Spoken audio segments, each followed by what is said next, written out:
Hello दोस्तों, मेरा नाम चांदनी है। मेरी शादी मेरे माँ बाप ने एक 55 साल के बूढ़े इंसान के साथ करवा दी और मेरी उम्र महज 22 साल की है। यह मेरी दूसरी शादी है। मेरी पहली शादी के कुछ दिन के बाद ही मेरे पति का देहांत हो गया था। सभी लोगों ने मेरे बाबा को यही कहा कि अभी तो इसकी पूरी जिंदगी पर्डी डेट ही हुई है, इसलिए इसकी दूसरी शादी करवा दो। क्योंकि मैं एक विधवा थी, इसलिए मुझे कोई दूसरा लड़का ढहाका नहीं मिल रहा था। इसलिए मेरे बाबा ने एक 55 साल के व्यक्ति के साथ मेरी शादी करवा दी। मेरे पति अधिकतर अपने काम के सिलसिले में व्यस्त रहते थे और जैसे ही जब काम से वापस आते हैं तो थकान का बहाना बनाकर सो जाते हैं। मैं अपने पति के बिना अकेली बिस्तर पर तड़पती रहती हूँ। मुझे पति का सुख कभी भी नहीं मिला, क्योंकि मेरा पहला पति तो कुछ ही दिनों के बाद मर गया था और अब मेरा दूसरा पति मुझे पति का प्यार दे ही नहीं पाता। मुझे वैसे तो दिन भर कुछ भी काम नहीं करना पड़ता, क्योंकि घर में एक नौकर रखा हुआ है। एक दिन हमारे नौकर की तबीयत थोड़ी खराब हो गई, इसलिए वह अपने बेटे को अपनी जगह कुछ दिनों के लिए काम पर भेज दिया था। अगले दिन जैसे ही हमारे नौकर का बेटा आता है तो उसको देखकर मेरे होश ही उदास जाते हैं, क्योंकि वह दिखने में कतई भी नौकर की तरह नहीं लग रहा था। एकदम गठीला मजबूत शरीर, उस पर से गोरा रंग, काली काली आंखें। वह किसी फिल्मी हीरो से कम नहीं लग रहा था। मैं बहुत देर तक उसको बस ऐसे ही निहारती रही। तभी एकदम से नौकर के बेटे ने मुझे कहा, मालकिन, मैं राजेश काका का बेटा हूँ। पिताजी ने मुझे यहाँ पर काम करने के लिए भेजा है। पिताजी की तबीयत थोड़ी खराब है, इसलिए वह कुछ दिन काम नहीं कर सकते। मैंने राजेश काका के बेटे को घर के भीतर बुलाया और खुद जाकर मैं कुर्सी पर बैठ गई। मैंने राजेश काका के बेटे से काफी इतराते हुए पूछा, तुम्हारा नाम क्या है और तुम्हें काम के सिवाय क्या क्या करना आता है? तभी राजेश काका के बेटे ने कहा, मालकिन, मेरा नाम दिनेश है। मैं घर का सारा कामकाज बहुत ही अच्छे से कर लेता हूँ। तभी मैंने दिनेश की तरफ शरारत भरी हंसी हंसते हुए कहा, अच्छा, घर का काम तो कर लेते हो, ठीक है, लेकिन तुम्हें यहाँ मालूम है ना, घर का काम करने से ज्यादा जरूरी अपने मालिक और मालकिन को खुश करना होता है। क्या तुम अपनी मालकिन को खुश कर पाओगे? तभी दिनेश ने हैरानी के साथ मुझसे कहा, मालकिन, मैं अपना काम पूरी ईमानदारी के साथ करूंगा और कोशिश करूंगा कि आप लोग मेरे काम से खुश रहें। फिर मैंने दिनेश को उसका काम समझा दिया। अपना काम पता चलने के बाद दिनेश फौरन ही अपने काम पर लग गया।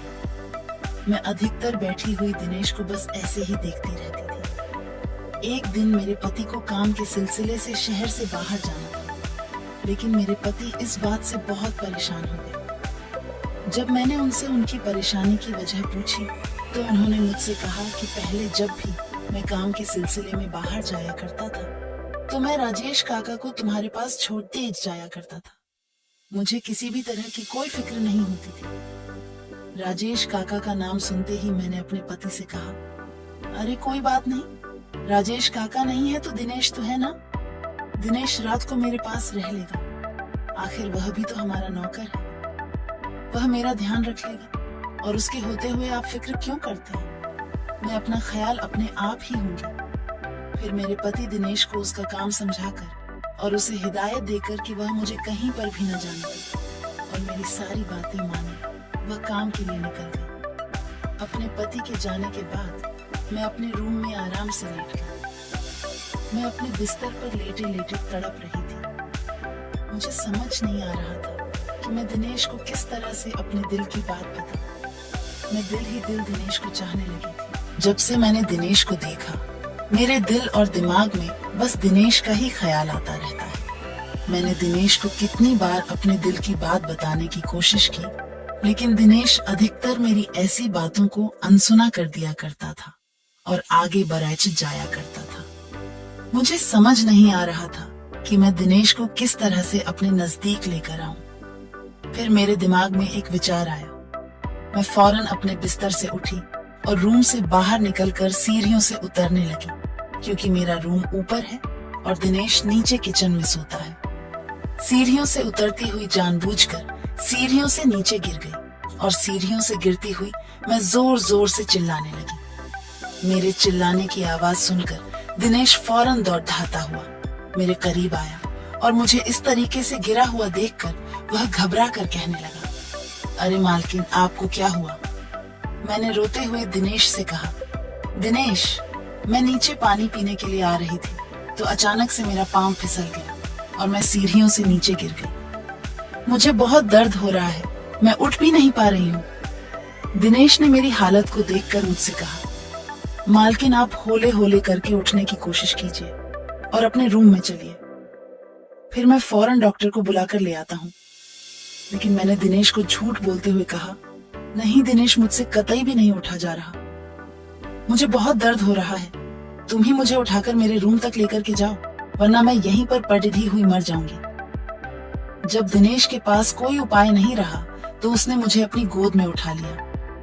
दिनेश की बाहों में मुझे ऐसा आराम मिल रहा था जैसे मेरे जन्मों की ख्वाहिश पूरी होने जा रही हो। दिनेश मुझे गोद में उठाकर एक एक करके सीढ़ियों चढ़ता जा रहा था और मैं उसकी बाहों में बाहें डाले उसके कांधे पर अपना सर रखे बस उसे देखे जा रही थी। दिनेश को देखकर ऐसा लग रहा जैसे मेरा दिनेश को इस तरीके से देखना उसे अच्छा नहीं लग रहा था।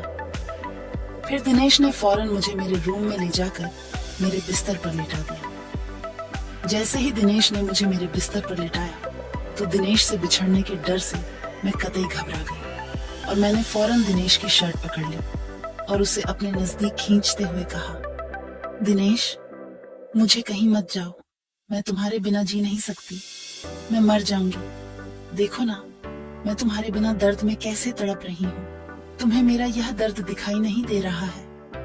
क्या तुम्हें मेरा दर्द दिखाई नहीं देता? दिनेश ने मेरी एक भी बात का जवाब नहीं दिया और उसने बस खामोश से इतना कहा, मालकिन, मैं जरा जल्दी से जाकर डॉक्टर को बुलाकर लाता हूँ। इतना कहकर दिनेश रूम से बाहर चला गया। तकरीबन 1.5 घंटे के बाद जब दिनेश घर में आया तो दिनेश के साथ एक डॉक्टर और साथ में एक लड़की भी थी। डॉक्टर ने मेरा पांव देखा तो डॉक्टर ने कहा कि नहीं, ज्यादा कोई तकलीफ नहीं हुई है, बस कुछ दिन आराम करेगी तो ठीक हो जाएगा, और डॉक्टर ने मुझे दवाई दे दी। डॉक्टर के जाने के बाद दिनेश ने उस लड़की जो दिनेश के लिए कहा। जब दिनेश की बीवी चली गई तो दिनेश ने मुझसे कहा, मालकिन, हम लोग गरीब जरूर हैं, लेकिन हम अपनी मान मर्यादा में रहना जानते हैं। मैं एक शादीशुदा हूँ और मैं अपनी बीवी के साथ कभी भी धोखा नहीं कर सकता। आप अमीर लोग हैं, आप लोगों में धोखा देने का रिवाज होगा, लेकिन हम गरीबों में यह रिवाज नहीं है। फिर दिनेश इतना कहकर वहां से चला गया और उसके बाद से दिनेश की बीवी ही मेरी देखभाल करने लगी। दिनेश घर के काम करता और दिनेश की बीवी मेरी देखभाल करती और इस तरह से मेरी मस्त वाला क्रिकेट खेलने की इच्छा सिर्फ इच्छा ही रह गई।